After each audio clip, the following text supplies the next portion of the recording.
بسم اللہ الرحمن الرحیم۔ السلام علیکم دوستو، خلاصہ قرآن مجید اشارات کی مدد سے آج ہم پارہ نمبر 9 کے اہم مضامین کو اشارات کی مدد سے سیکھیں گے انشاءاللہ۔ یہاں پہ میں آپ کو یاد دلاتا چلوں کہ یہ جو ہم اشارات کی مدد سے اہم مضامین سیکھ رہے ہیں، یہ طریقہ اس طرح ہے کہ ہر صفحے پہ ہم چند اشارات کو لیتے ہیں جو کہ اس صفحے کے اہم مضامین ہوتے ہیں۔ یہاں پہ آپ ذہن میں رکھیں کہ ایک اشارے میں ایک سے زیادہ مضامین بھی ہو سکتے ہیں۔ قرآن مجید کا 9واں پارہ 2 سورتوں اور 18 رکوعوں پہ مشتمل ہے۔ اس کا آغاز ہوتا ہے قال الملأ سے۔ 9ویں پارے میں سورۃ الاعراف کے آخری 14 رکوع شامل ہیں، یعنی رکوع نمبر 11 سے 24 تک، جبکہ سورہ انفال کے 10 میں سے ابتدائی 4 رکوع اس پارے کا حصہ ہیں۔ سورہ اعراف مکی صورت ہے جبکہ سورہ انفال مدنی صورت ہے۔ 9ویں پارے کے اہم مضامین کو آپ ایک نظر میں اس طریقے سے دیکھ سکتے ہیں۔ پہلے پاؤں میں 4 اہم مضامین ہیں۔ سرداروں کی دھمکی اور آزمائش کا مقصد۔ سورہ اعراف کنٹینیو ہے۔ اس صورت میں انبیاء کے قصے، توحید، رسالت اور آخرت کا ذکر ہے۔ قوم شعیب کے سرداروں کی دھمکی کا ذکر کرتے ہوئے بتایا گیا ہے کہ شعیب علیہ السلام کی قوم کے متکبر سرداروں نے مومنوں کو وطن سے نکالنے کی دھمکی دی تو اللہ نے انہیں زلزلے سے ہلاک کر دیا۔ آزمائش کا مقصد یہ ہے کہ لوگ اللہ کے سامنے عاجزی کریں اور ایمان و تقوی اختیار کریں تاکہ دنیا جہان کی برکتوں سے سرفراز ہو۔ موسیٰ علیہ السلام کا قصہ۔ موسیٰ علیہ السلام فرعون کے پاس گئے اور نشانیوں کے ساتھ، مگر اس نے موسیٰ علیہ السلام کو جادوگر کہا۔ جادوگروں سے مقابلہ ہوا، موسیٰ علیہ السلام کا جادوگر شکست کھا گئے اور ایمان لائے۔ فرعون نے دھمکی دی مگر جادوگر اپنے ایمان پر جمے رہے۔ آل فرعون پر عذاب۔ آل فرعون پہ طرح طرح کے عذاب آئے ان کی ضد اور ہٹ درمی کی وجہ سے، مثلا قحط، طوفان، جوئیں، ٹڈی، مینڈک اور خون، مگر وہ ایمان نہ لائے۔ بالآخر اللہ نے ان کو غرق کر دیا۔ پہلے پاؤ کے اہم مضامین کو آپ اس طریقے سے یاد رکھ سکتے ہیں۔ دوسرے پاؤں میں بھی 4 اہم مضامین ہیں۔ بتوں کی فرمائش، 40 راتوں کا وعدہ، بچڑے کی پوجا، محمد صلی اللہ علیہ وسلم کی تباہ اور بنی اسرائیل کی 12 جماعتیں۔ بتوں کی فرمائش اور 40 راتیں۔ بتوں کی فرمائش۔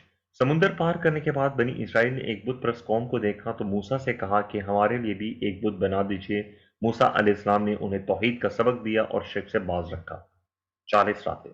موسیٰ علیہ السلام کو 40 راتوں کے لیے اللہ نے طور پر بلایا۔ موسیٰ نے اللہ کو دیکھنے کی خواہش ظاہر کی اور اسی موقع پہ اللہ نے ان کو کتاب یعنی تورات سے نوازا۔ بچڑے کی پوجا۔ موسیٰ علیہ السلام طور پر تھے اور ادھر سامری نے زیور کا ایک بچڑا بنا کے موسیٰ کی قوم کو اس کی پوجا میں لگا دیا۔ ہارون علیہ السلام نے انہیں بہت روکا لیکن وہ نہ مانے۔ موسیٰ علیہ السلام لوٹے اور سامری کو سزا دی۔ حضرت محمد صلی اللہ علیہ وسلم کی اتباع۔ موسیٰ نے اللہ سے معافی اور رحمت کی درخواست کی۔ اللہ نے فرمایا کہ تقوی، زکوٰۃ اور ایمان والوں کو رحمت ملے گی۔ اسی مناسبت سے کہا کہ آج ان کو ملے گی جو محمد صلی اللہ علیہ وسلم کی اتباع کریں گے۔ بنی اسرائیل کی 12 جماعتیں۔ اللہ نے بنی اسماعیل کی 12 جماعتیں بنا دی۔ ان پر بادلوں نے سایہ کیا، ان پر من و سلوہ نازل کیا گیا، پھر بھی انہوں نے نافرمانیاں کی۔ دوسرے پاؤ کے اہم مضامین کو آپ اس طریقے سے یاد رکھ سکتے ہیں۔ 9ویں پارے کا تیسرے پاؤں میں 4 مضامین ہیں۔ ہفتے کی آزمائش، کتاب کے وارث، جانوروں کی طرح اولاد ملنے پر شرک اور تبلیغ کے نقاب۔ ہفتے کی آزمائش۔ ہفتے کے دن یعنی سبت کا اللہ نے برائی سے روکنے والوں کو نجات دی اور جو نہیں رکے انہیں بندر بنا دیا گیا۔ اسی طرح کی نافرمانی کی وجہ سے اللہ نے بنی اسرائیل کو ٹکڑے ٹکڑے کر کے زمین پہ پھیلا دیا۔ کتاب کے وارث۔ بنی اسرائیل کتاب کے اچھے وارث نہیں بنے، حالانکہ اللہ نے انہیں ان پر پہاڑ اٹھا کر عہد دیا تھا۔ اچھے وارث یعنی کتاب کو مضبوطی سے تھامنے والوں کو اجر ملے گا۔ پھر فرمایا کہ عالم ارواح میں سارے انسانوں سے بھی عہد لیا گیا تھا۔ یہاں دنیا کی خاطر دین اور کتاب کو جاننے کے بعد چھوڑنے والے کی مثال کتے سے دی گئی۔ جانوروں کی طرح جینے والے جہنمی ہیں، اس لیے کہ وہ اللہ کی آیات پہ غور نہیں کرتے اور ایمان و عمل اور صالح سے غافل ہیں۔ اولاد ملنے پہ شرک۔ اولاد اللہ کی دی ہوئی ہے مگر لوگ شرک کرتے ہیں اور بے بس معبودوں سے مانگتے ہیں۔ بت مخلوق ہے، نفع نقصان کے مالک نہیں، ہر اعتبار سے بے بس ہیں۔ تبلیغ کے نکات۔ تبلیغ کے نکات دیے گئے سورت کے آخر میں کہ درگزر کرو، نیکی کا حکم دو، جاہلوں سے نہ الجھو، شیطان وسوسہ ڈالے تو اللہ کی پناہ لو، جب قرآن کی تلاوت ہو تو خاموشی کے ساتھ غور سے سنو۔ تیسرے پاؤں کے اہم مضامین کو آپ اس طریقے سے یاد رکھ سکتے ہیں۔ چوتھے پاؤں میں سورہ انفال کا آغاز ہوتا ہے۔ اس پاؤں میں 3 اہم مضامین ہیں۔ مال غنیمت، اللہ رسول کے لیے، بدر کی جنگ، جنگی ہدایت اور مشرکین کی جنائی۔ سورہ انفال مدنی ہے، جنگ بدر کے بعد نازل ہوئی، اسی مناسبت سے جنگ کے آداب اور احکام اور غلبہ و شکست کے اسباب بیان ہوئے ہیں۔ مال غنیمت اللہ اور رسول کے لیے بدر کے مال غنیمت کے تعلق سے اختلاف ہوا تو اللہ نے مومنوں کو تقوی، آپسی اصلاح اور اطاعت کا حکم دیا۔ بدر کی جنگ میں اللہ نے اپنے احسانات کا ذکر کیا، نصرت کا وعدہ کیا، فرشتوں، بارش اور روم کے ذریعے مدد کی۔ جنگ ہدایات: میدان جنگ میں پیٹھ نہ پھیرو، اللہ اور اس کے رسول کی بات مانو، خیانت نہ کرو اور کہا کہ تقوی کرو تو انعامات ملیں گے۔